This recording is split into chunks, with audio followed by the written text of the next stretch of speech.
جمعہ اور عیدین کے خطبات کے تعلق سے سوال کیا ہے حافظ ابو حنظلہ صاحب نے۔ وہ پوچھتے ہیں السلام علیکم ورحمۃ اللہ وبرکاتہ۔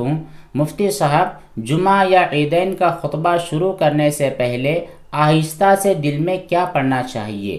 صرف تعوذ یا صرف تسمیہ یا دونوں بھی نہیں؟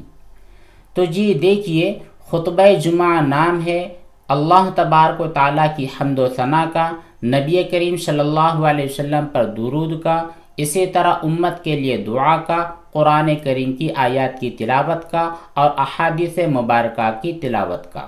تو جو یہ 5 کام ہے، ان 5 کام کر لینے کی وجہ سے خطبہ مکمل ہو جاتا ہے۔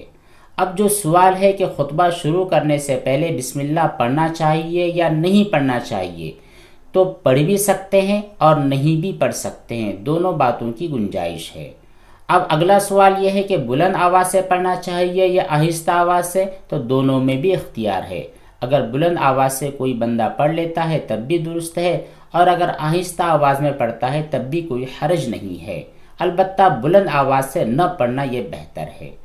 اب تسمیہ کے ساتھ تعوذ کا جہاں تک سوال ہے، اعوذ باللہ من الشیطان الرجیم، تو اس اعوذ باللہ کا پڑھنا اس وقت ضروری ہوتا ہے جب کہ ہم قرآن کریم کی تلاوت کر رہے ہوں، اور خطبہ یا قرآن کریم کی تلاوت نہیں ہے، اس لیے تعوذ پڑھنا بھی ضروری نہیں ہے، لیکن اگر پڑھ لیا جائے تو حرج بھی نہیں ہے۔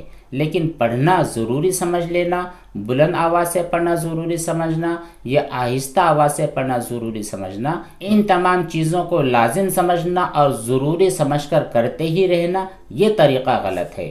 آپ چاہے تو پڑھیں، چاہے تو نہ پڑھے، چاہے تو کبھی بلند آواز سے پڑھ لے، کبھی آہستہ آواز سے پڑھ لے، تمام چیزیں درست ہے۔ البتہ جو چیز غلط ہے وہ ہے التزام اور ضروری سمجھنا۔